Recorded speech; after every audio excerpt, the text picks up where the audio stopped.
Hello and welcome to Stinker Madness, the 13th Coronasode. Who would have thought that 6 years ago when we started this podcast, we would have gotten all the way to number 13 on episodes specifically tailored towards people who are trapped at home during a national epidemic of disease. Global, yeah, right. I mean, that makes it even more crazy. Like, who would have thought? Yeah. You were inside your head thinking, fuck those non-Americans. Wait, what? Whose head was I in? Your own. Oh, subconsciously, you were saying, fuck the non-Americans. I've been trapped inside that head for 41 years. I want out. Hello, Jackie, to you. Happy Coronasode number 13. 13 is a bad luck number, you know. No, it's not. It's actually a good luck number. Oh, where are you getting that information from? Your paganism, your brain, witches, the old lady down the street with 4 cats. Right. She's Wait, good authority. witches? Yeah, witches. Just in general, they say 13's bad. No, 13's good. Yeah, it's dorks like us that are apparently saying 13's bad, Sam. We're non-witches. We couldn't even be witches. We'd have to be warlocks. You'd have to be eunuchs.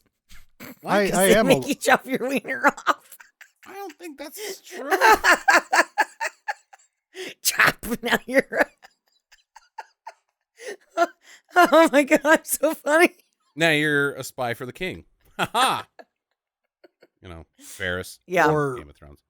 when you chop a wizard's dinger off and he just kind of stares blankly because he's like, I wasn't using that. Right. Have you ever seen a wizard use a wiener? Right. Nope. And if you're a wizard, couldn't you just like penis cumulus and make a new one like a lizard? But just grow a new penis. Yeah. Why not? And while you're at it, if you're a wizard, you may as well just make it so big you couldn't use it if you wanted to. Well, you could use it as like a wizard staff. Like you could lean on it. Look to the north when and I will be there. Whatever the fuck Gandalf says, and he raises his big penis in the air, and all the horses ride behind him because the horses are like, dude, we got big cocks too. Hey, follow that guy. I'm pretty sure that's how Two Towers goes, right? Anybody? Something like that, yeah. Yeah, you know, Tolkien was big on huge dongs. Jackie, what are you drinking? I'm drinking Diet Pepsi and vodka. Sorry. Okay, the usual. Sam, how about you? Strawberry seltzers. Okay, I have actually mixed it up. I'm drinking the banquet beer. Nice. Yeah, I like I that. don't like it. I used to really like every now and then I'd be like, delicious Coors, you know, like, hey, this is different than my usual stuff. But I went to the store and so let me preface this episode. We're going to have a Tales from the Baywatch today. I've been promising this for 2 weeks. I've been spending a lot of time in the pool watching the Baywatch. And when I'm in the pool, I like to have beers, and I like to have a bunch of beers. And the problem with a bunch of beers, especially when it starts heating up, because it's about, on average, about 95 here for the high right now, your beers get warm. And you don't want to be getting in and out of the pool grabbing beers all the goddamn time. You just want to sit there and watch 3 episodes of Baywatch and drink beer the entire time, but your beers get warm. So I like the taller beers. But my little girl hands can only handle carrying about 4 beers at a time, so I got to get those, you know, I got to get the 16 ounces. And I went to the store the other day, and they were out of Miller fucking Lite, which is gross beer, but it's pretty much not as gross as Coors. Seemed like a really long story. To say that I don't like to do my my Sam To plug your own Baywatch crap. my Sam Bowie, my Sam Worthington. What the hell's that guy's name that you like? Elliot? Sam Elliott. Sam Elliott impression. Hey, turns out Coors tastes like my mustache. I don't mind it, but I don't think that I've had a Coors without Clamato in it in like 2 years. So I don't know what it tastes like by itself. Usually what happens if I'm going to have a red beer, I get the Banquet and Clamato and I go to town. See, that sounds nice, but you can't have red beers in the pool because you got to just sit there and drink beer. I mean, then where are you going to put the red? I mean, you can't have a cup in the pool. You know, you just got to drink aluminum can beer. We're going to wait on you, Sam. Oh, you're good. Okay, you're done doing whatever you're doing.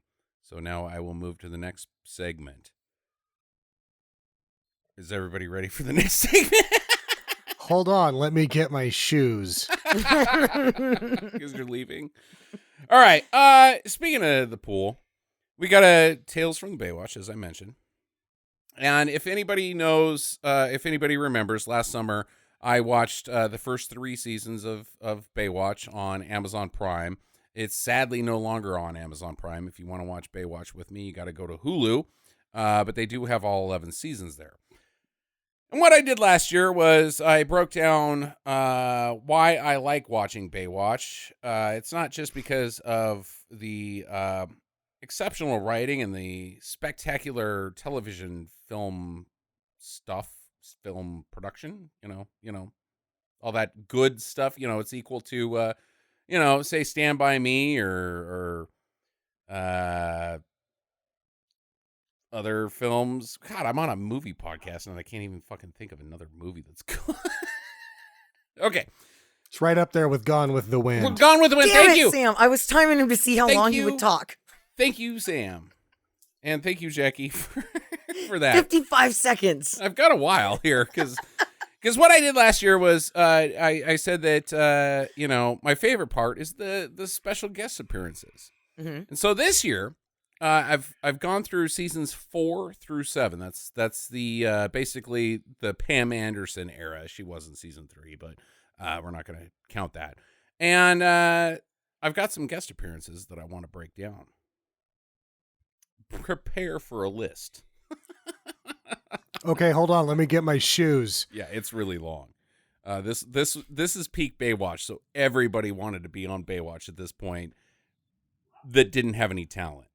Starting with Sam J. Jones from Flash Gordon. How about that? And feel free to... That was Flash Gordon, right? Yeah. Okay. Yeah, penis guy. Feel free to interject anytime you guys want to make commentary on these people. Academy Award nominee, I believe. I don't think she won. Michelle Williams was on an episode of Baywatch. You guys remember Michelle Williams? She's got a really common name. She was in The Notebook? No. Wasn't that Kirsten Dunst? No. Oh. I don't know. She was in... I don't know who it is. She was the one that gave What? You do? No. No idea who she is. I'm not going to... most of these people are D-flat duds, but keep going. She was the one that gave that fucking killer performance in Martha's Vineyard bullshit with Manchester by the Sea. Oh, yeah, she's great. Yeah, she's fucking fantastic. She's Heath Ledger's ex-wife or ex-fiance that she has a baby with him. Oh, so she's a widow? Or widow... I don't know if they were married yet or not. Widow-in-law? I don't know. Yeah, she was on there. Mary Lou Retton, of course, everybody knows her. Carrie Ann Moss. Ricky... Is that really guest starring, or is she just trying to get work? Because let's face it, other than The Matrix, Carrie Ann Moss has done jack and shit. Fido's pretty good, but nobody watched it other than me. Ricky Van Shelton, from country music fame. Martina McBride from country music fame. Jimmy Hart from wrestling fame. The promoter, Jimmy Hart? Yeah, Jimmy Hart. He was on the same episode with, he was Ricky Van Shelton's manager. It was kind of funny. Fucking Dick Van Patten. Of course, he was on Baywatch. Mila Kunis. Oh, there you go. Charisma. Was she 6? Yeah, she was 6. She was fucking 6 years old. She was actually on 2 episodes when she was a blind girl, and I don't remember the first appearance, but Charisma Carpenter, of course, she was on Baywatch, also trying to look for work. John O'Hurley. Who? Jay Peterman. Who? And the host of Family Feud. Of course it's Bosco. Serious news journalist, and we should all listen to him because he's so serious that he was on an episode of Baywatch, loves the president, and so therefore we should as well. Geraldo Rivera. He was the flashing guy on the beach next to the hot dog because stand. Of course, Geraldo was on Baywatch, and he's like, "Trust me, guys, I've got the authority." You were on Baywatch, Geraldo. Then some Nazi breaks his nose. Right. Wait, I like you guys. Karch Karai from volleyball fame. Mike Piazza from baseball fame. That was a great episode. I did get to see that one. He's actually somebody. All right. Yeah. Well, here's another somebody. The fucking Beach Boys. Of course they were on Baywatch. Yeah, not Mike Piazza. I think Mike Piazza had more hits than the Beach Boys. Heyo! It was kind of sad though on that Beach Boys episode because Brian Wilson was there and he only showed up for about half of the episode and he couldn't get out of a chair the entire time, and it was like, hey, at least you showed up for, that, buddy. Little Richard, who just died. Sir Richard Branson. Richard Hatch. Sir Richard Hatch. Richard Mole. Sir Richard Mole. Okay, I don't think either Richard Hatch or Richard Mole are actually knighted. Or there was an episode with some nice pork mole. That's so immature, Sam. Speaking of immature, Hulk Hogan, Macho Man Randy Savage, Ric Flair, and Vader. President Bill Clinton. I don't know if that was him. Of course he was on Baywatch. I mean, anywhere where there was some tits, right? Hey guys, I just came to run on the beach and good Lord, look at them titties. Can't take off my suit. I'll get a sunburn. Right. Wiener, please, sees plenty of sun, though. You can take that out. It wasn't actually President Bill Clinton, but it was a really good Bill Clinton impersonation. Jenny McCarthy, of course, she was on. Fellow wrestler Shawn Michaels, Connie Stevens, Eric Estrada, of course, he was on Baywatch. This was a surprise. Jay Leno, in 96, was on Baywatch. He got the fucking Tonight Show like a year later. He, kind of a big deal. He had the Tonight Show before 96. I thought he did too. What are you doing on Baywatch, dude? You're like royalty now. Even though you kind of suck, but still, you're a big deal. Baywatch? Barbara Mandrell, Vicky Carr, and, of course, Denise Crosby. Oh, Denise Crosby. Of course, Denise Crosby. Because of her movie career. She had to quit the Star Trek because she was going to end up on Baywatch as somebody's mom. Good job. She made such a bad decision because you look back and you're like, man, you were lucky to be a fan favorite. Mm-hmm. How could you give that up? Like, oh, I'm going to do better than this? No. I am better than Star Trek TNG. I'm out of here. I will not work with Brent Spiner for one more day. Yeah. This is really holding up my career, Sir Patrick Stewart. Right? Yeah. One-way street to Baywatch. So, as last year, I'm going to break down my top 3 moments. Starting with an honorable mention that Jackie saw. Mike Piazza's episode. Yeah, that was pretty great. I really thought it was pretty brave when he ran into the ocean up to his knees. So Mike Piazza, they hey, that's Mike Piazza hanging out on the beach. Let's go talk to him. And CJ and somebody else go and talk to him. And they're like, oh, wow, you're Mike Piazza. And of course, a child starts drowning at that point. So CJ's got to go run out there and rescue the child. And Mike Piazza's like, wait, I'll help too. And so he runs out there to waste deep depth water, right? Because it's Mike Piazza. He's not going to do anything fucking crazy. He gently cradles this child's head while pulling her back to the beach. And then that's his scene. No, coming back later to say, hey, thanks, Mike Piazza. Hey, the Dodgers are here. Woohoo. We love LA. Anything like that. It's just Mike Piazza. Hey, you're Mike Piazza. He goes, saves a kid, and then Mike Piazza fucks off. It was amazing. Huh. I would have expected to at least see him hit some dingers into a seagull. Right. And he was wearing a Dodgers uniform the entire time. It was spectacular. Other honorable mention. These are brief moments. CJ at SeaWorld. So I'll give you a synopsis. These guys are trying to fish, and the sea lions are eating all their fish, so they can't catch anything. So they're like, I'm going to shoot some sea lions. And they start shooting sea lions. So Baywatch has got to get on the case, because that's illegal. So they find a sea lion. They take it to SeaWorld for operation, and there's a bullet lodged into it. Will it make it? Will it? I don't know. It's on life support. Yeah, it's on life. Beep, beep. And CJ's really stressed out because she loves animals. So Cody, her boyfriend, looks at her and is like, you know what? I know you're really, really bummed out about this animal in danger situation, so I want to take your mind off of it.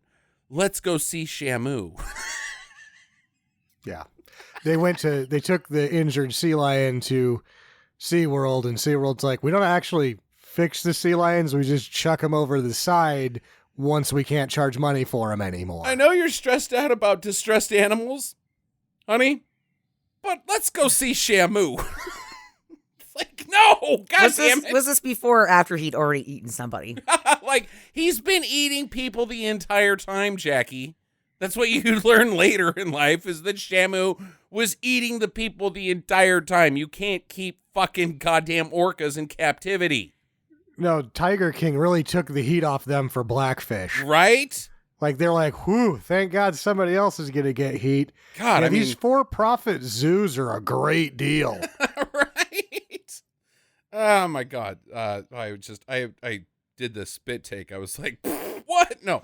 Number 3, this should be pretty obvious. The episode that had Hulk Hogan, Macho Man, Ric Flair, and Vader.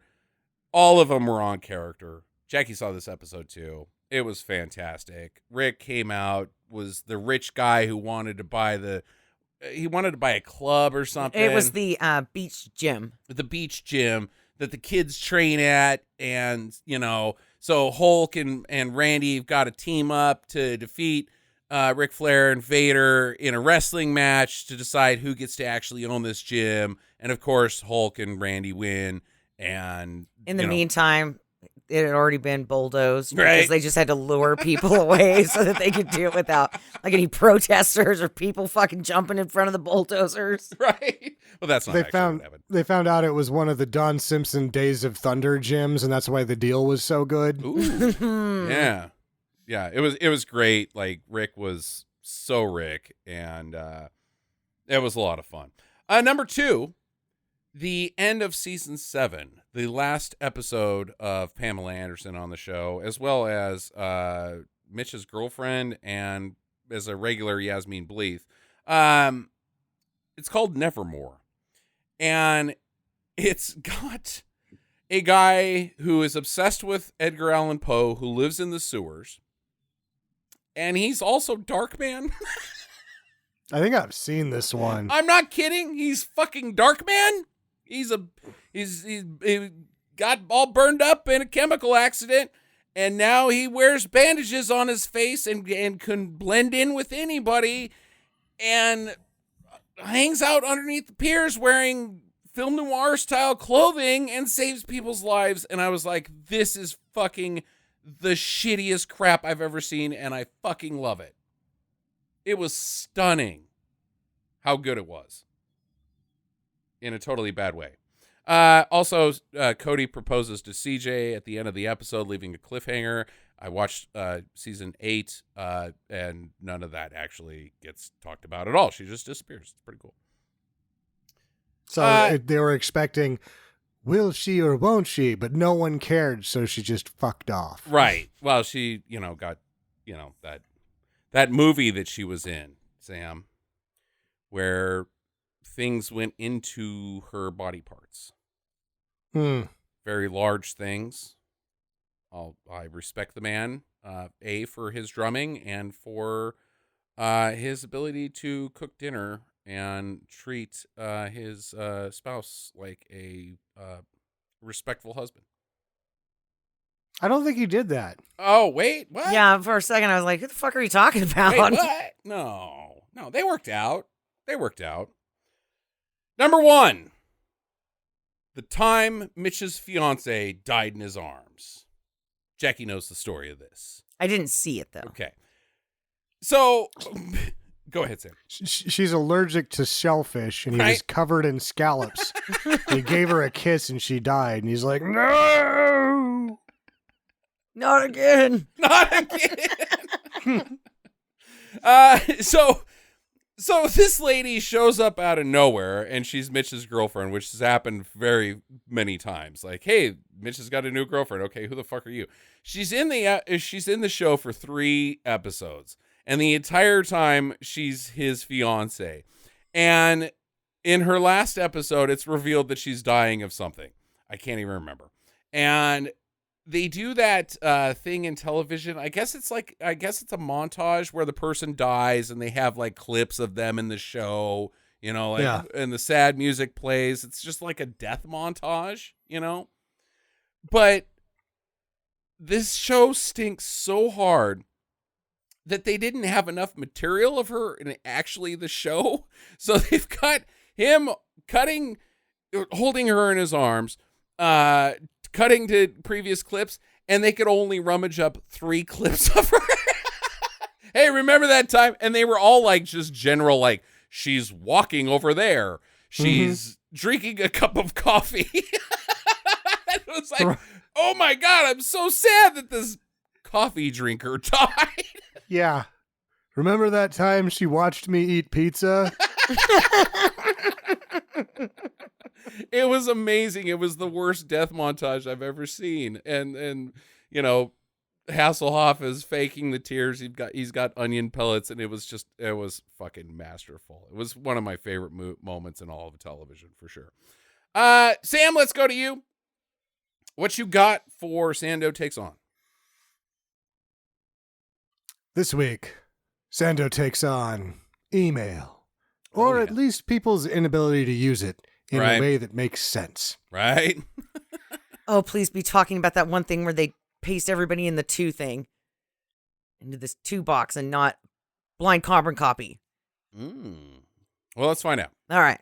I'm just saying. Well, that's bad too. There's a million ways to do it wrong.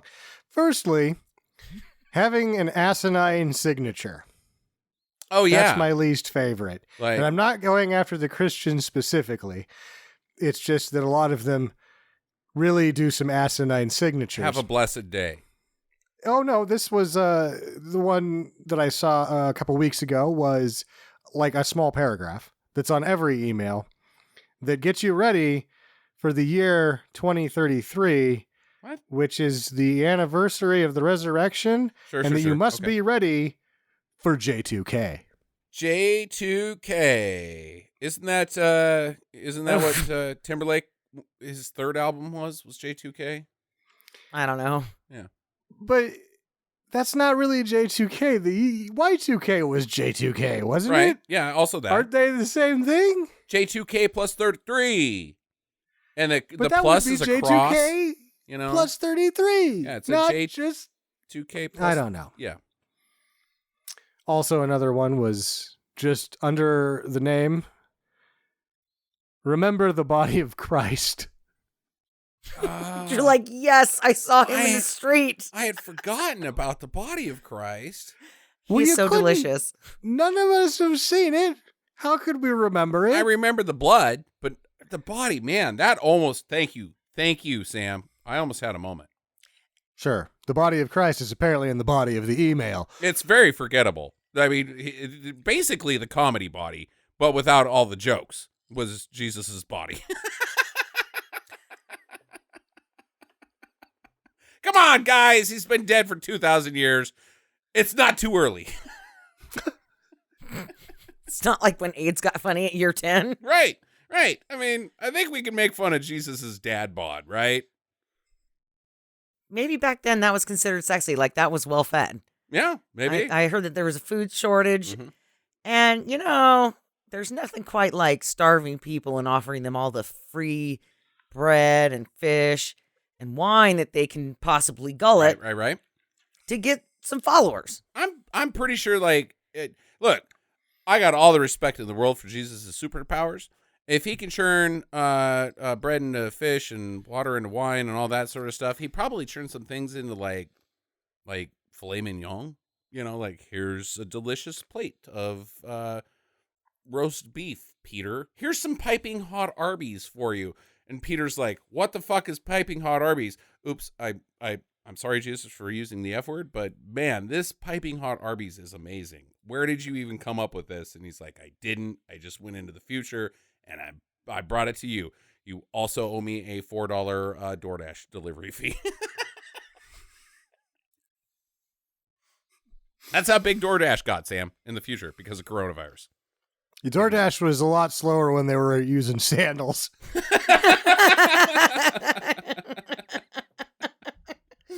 It was mostly Door Trot was the name. Okay. All right. Now that we've totally decided to go to fucking hell for blasphemy. Yeah.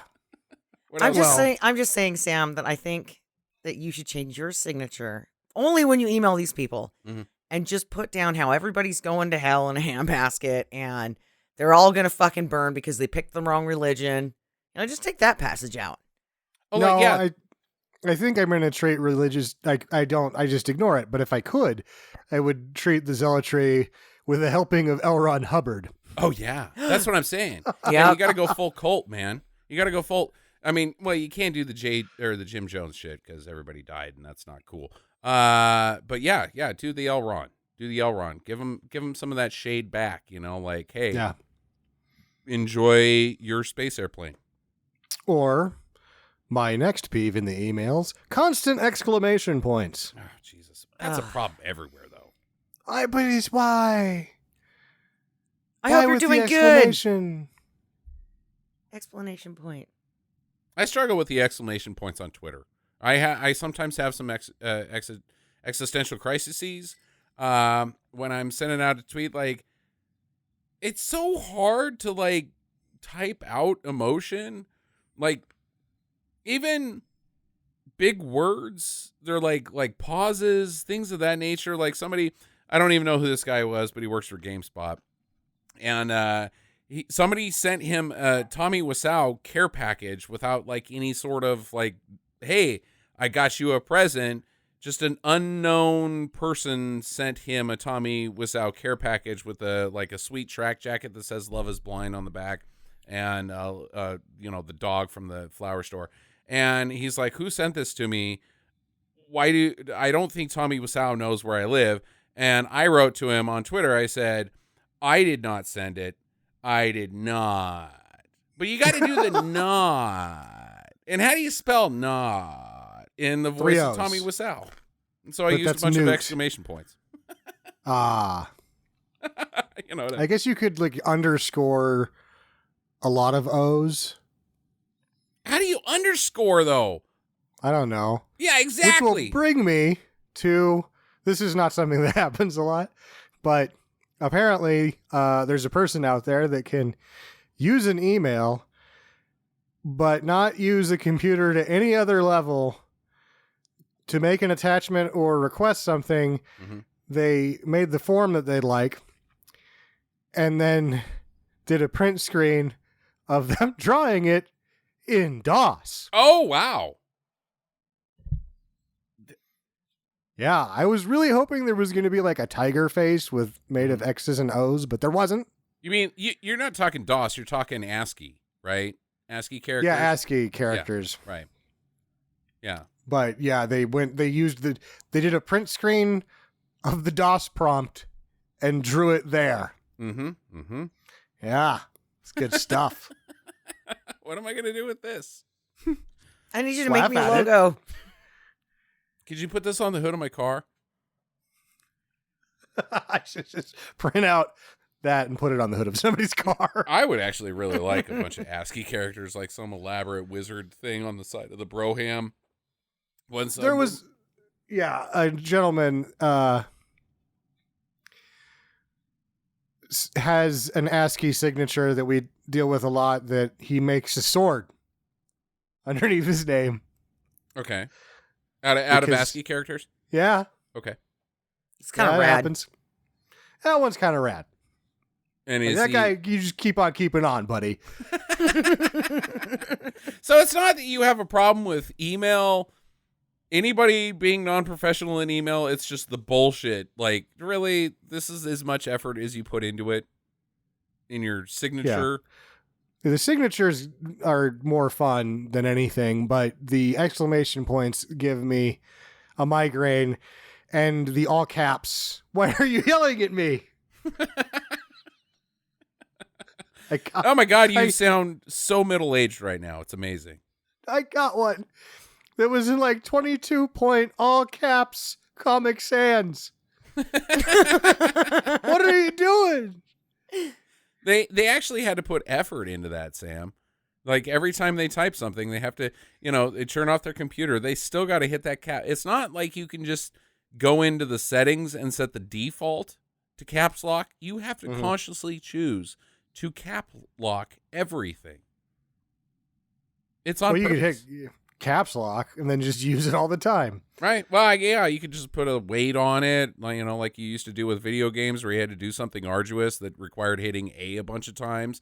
You just put a weight on your controller and then walk away, go have some coffee, and come back 2 hours later, and suddenly you got 10 million gold and 50,000 experience points. It's Why not? that. It's like that. All right. Are you done there, Sam? Unless you have any other email quibbles to add. I don't have time. It would end up looking like a list of things like my Baywatch cameos. We got some streaming do's and don'ts this week. Starting on Prime. I don't know if you had time to watch this yet, Sam, but you and I talked about it.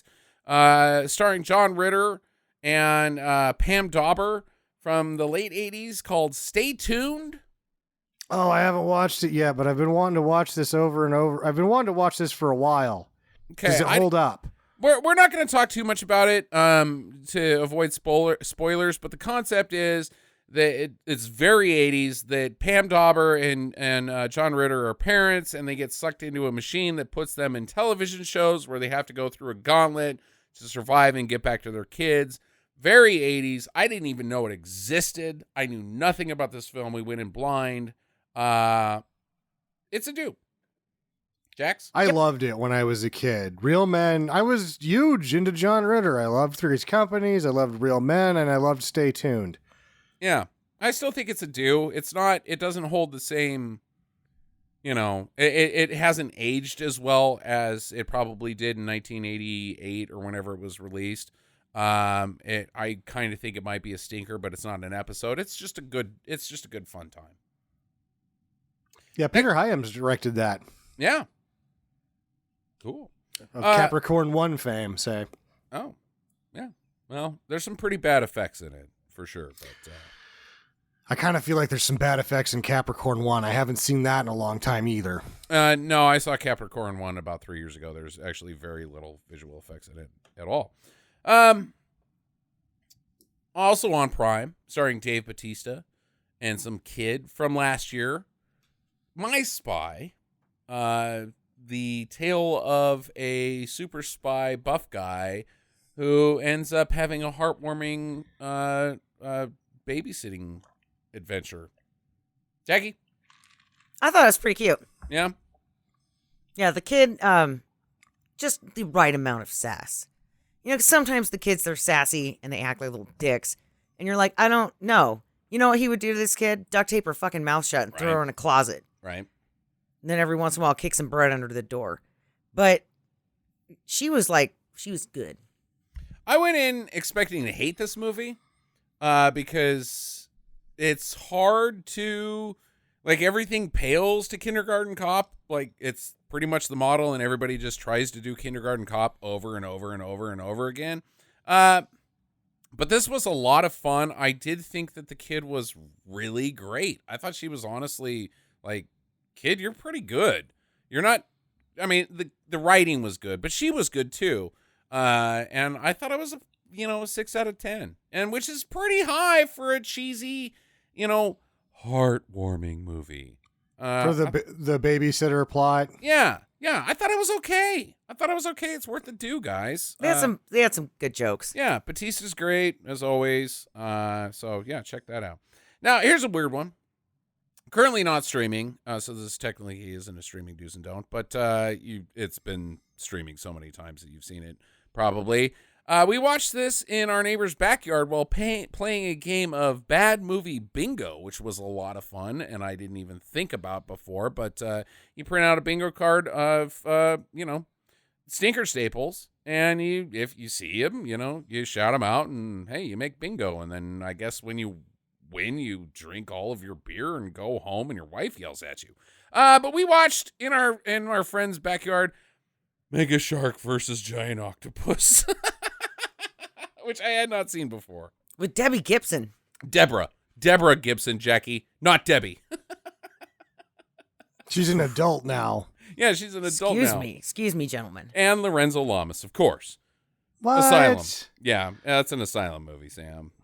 You know what happens. He nailed it. That's what happened. He nailed it. Lorenzo Lamas nailed it. Nailed it. One time. What did he nail? Her. No, he didn't. That was a joke. Okay. God. Well, maybe off camera. Anyway, I thought he was pretty spot on. Spot on what? Being Lorenzo Lamas. Of course he's spot on Lorenzo Lamas, but you're making it seem like he did a good job acting. He really did. Comparatively, he did great. I mean, even the shark was applauding him like, if I could just get my shit together. Yeah, it's just a general asylum movie, but I gotta admit, I don't know if I could ever play Bad Movie Bingo without not an asylum movie. It was a lot of fun. I hated the movie. I wouldn't say No, that movie was shit. Even if it's just us hanging out, or just somebody soloing, or like Jackie says, a flu do. But if you're going to play Bad Movie Bingo with a bunch of randos that may or may never have watched a bad movie ever, maybe the asylum formula is the right way to go. They're so sparse and they're full of shit, so it's a good communal thing because you really don't have to pay very close attention to them because there's nothing fucking happening. Right. And that the only way to enjoy them is to turn them into a game because they're hard to watch. Right. None of us completed our Bad Movie Bingo because the one thing that the Asylum never does is they're obviously all made to be aired on the Sci-Fi Network, so they don't have any knockers in them or anything, or heads coming off or stuff like that, unless it's fade away type stuff. So there was a few spots that we couldn't get to on the bingo board, but man, Bad Movie Bingo was a lot of fun. I would totally do it again. I would do the bingo part, yeah, but not that shithole movie. Okay, all right. Jackie does not agree with me on the Asylum movies for that sake. Last but not least, Jackie and I also watched this. It's a movie called Cut and Run on Prime. We had to watch it twice. Karen Black's in it. Richard Lynch is in it. Some other general bad movie people where... a guy, Richard Lynch is trying to recreate weirdly, or what we were talking about earlier. He's a survivor of Jonestown, the Jim Jones thing, and didn't take the Kool-Aid and was like, I'm not taking that Kool-Aid because I'm going to go start my own Jim Jones thing in South America. Super South America, with a bunch of natives where we kill drug dealers and steal their drugs and also rape their women. And then we're going to change the world by doing that. So a couple news journalists hear about it, go down to South America with some high-tech camera equipment and find a bunch of, a trail of bodies that leads to fucking Richard Lynch. This shit was fucking crazy. Jackie? I like the alligators. They were very, very convincing. They really had the slither going on when they chomped on a decomposing body. Because they were actually alligators. You could really buy the snap in there. Because they were alligators. They were the best actors in the whole movie. Those weren't prop alligators. Those were actual alligators. They're zoo alligators. They're probably named Jeff and Frank, and they live in the San Francisco Zoo. and they're movie stars. So, of course, they have their own trailer, and they don't have to share ponds because they're famous, And the one's got a little hat that he wears around, and the other one wears sunglasses so you can tell them apart when you go to the zoo. All right. The end. This is where these alligators came from in this movie. Sam, I'm assuming you've never heard of Cut and Run. Nope. Yeah, I hadn't either.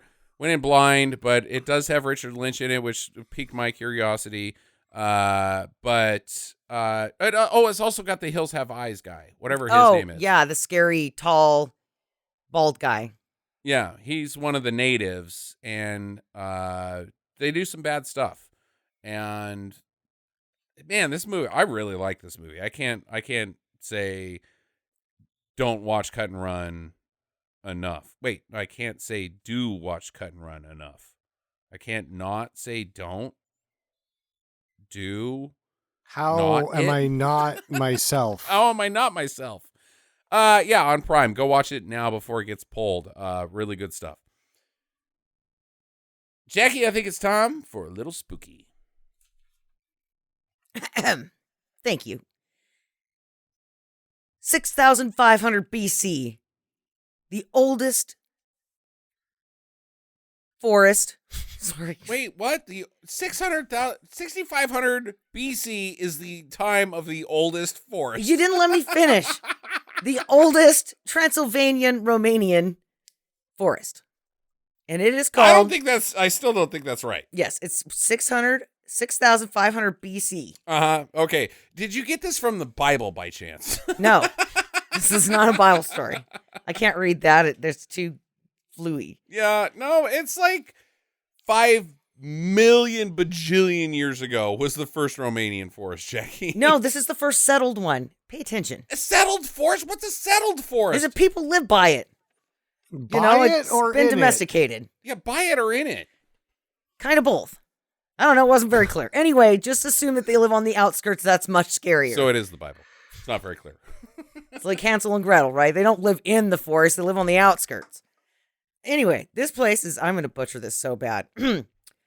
Hoia Bacui Forest, Romania. And this is Romania. That sounds not Romanian at all. Hoia Bacui. It's also in the Transylvania area. Okay. And it stands for World's Most Haunted Forest. It bum, bum, bum. Stands for or translates into? Translates. Sorry. Stands for would imply that it's an acronym. I'm drinking, dude. What do you want from me? Hoia Bacui is a hell of an acronym. Hoia Bacui. Okay. Now, what makes this place so scary? All the trees are twisted. Not a straight one in the bunch. Well, my God. I mean, now you know. Okay, that's not the end of the story. Okay, all right. But it does add to the spookiness if you look at the pictures. In 1968, this forest becomes famous because hovering above the forest is a silver UFO. It doesn't stop because Romania is a shithole. It didn't even bother to suck anybody in or land. It's just, oh fuck, this is a shitty Romanian forest with twisty trees. We are fucking out of here. Look, after California, Idaho, and Illinois, Romania is the #1 country that listens to us. Now, I understand that those are states, but geographically, Romania is man, yeah, stinker madness. Yeah. Sorry, Romania. I've never really been there. I've just seen some pictures. It didn't look that nice. No, nobody listens to us in Romania, Jackie. They don't have computers. Sorry. Jesus. But really, I'm sorry for them. I know which ones of us aren't making it through J2K.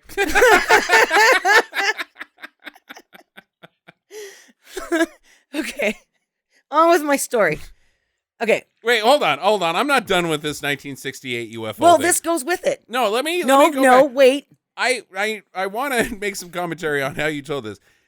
That nobody knew about this forest until 1968. Nobody gave when a they shit. discovered a UFO hanging over it.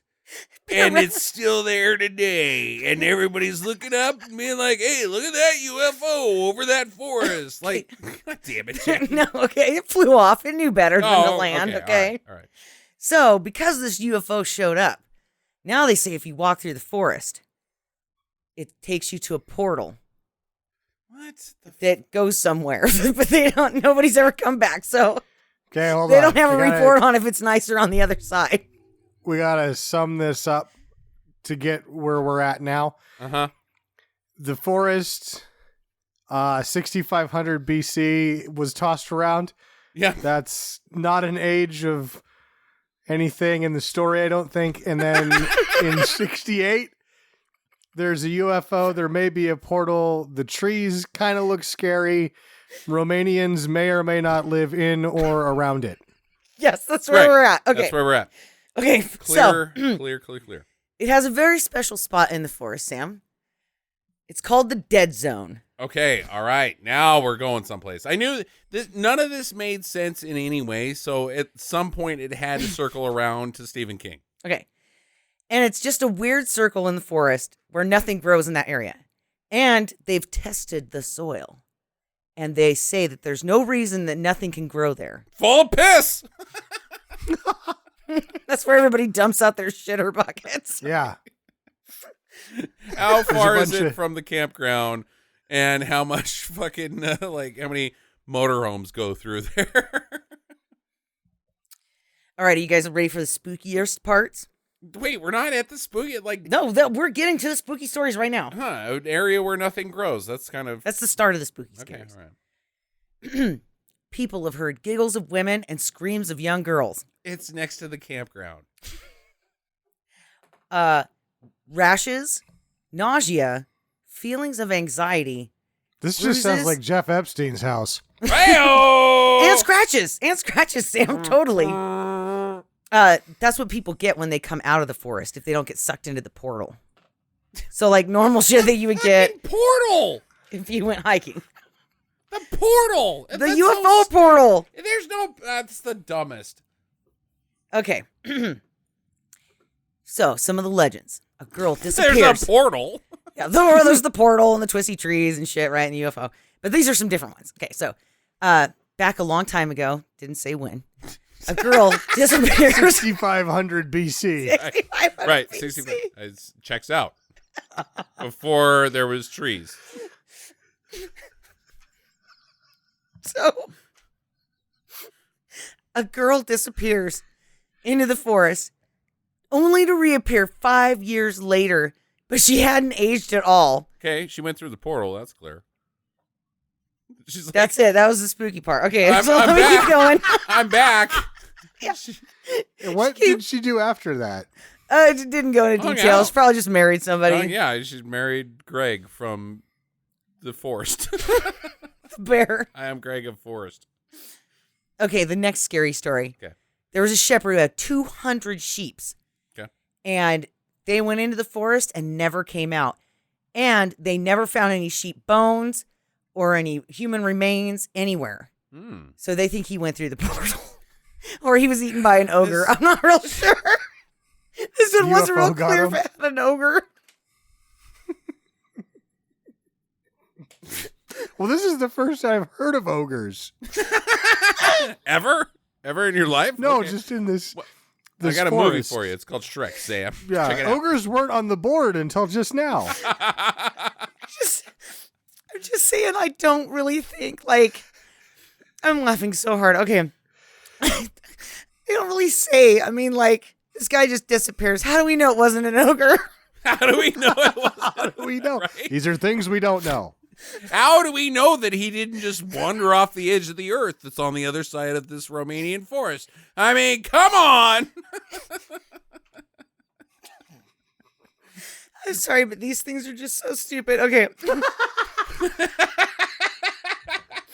More legends. Wait, we've moved on to chapter 2 of More Legends?